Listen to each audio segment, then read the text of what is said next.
ka-locals! If you haven't tried the kambing of Pando's Eatery, then I tell you, you're missing out a lot.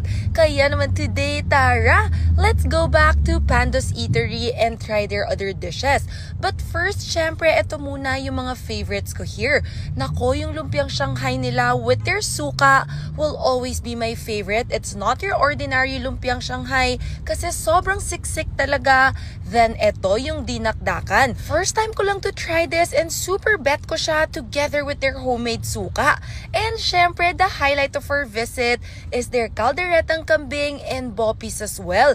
Grabe ang sarap nito, mapapakain ka talaga ng maraming rice. Sabi ko, hindi na ako magka-carbs pero shocks, hindi talaga kaya with their calderetang kambing.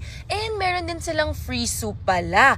Ayan! Kayo ba mga ka-locals, have you visited Pando's Eatery? Alam nyo, visit them ng medyo alanganing time kasi if you go ng lunch or dinner, grabe, sobrang haba ng pila.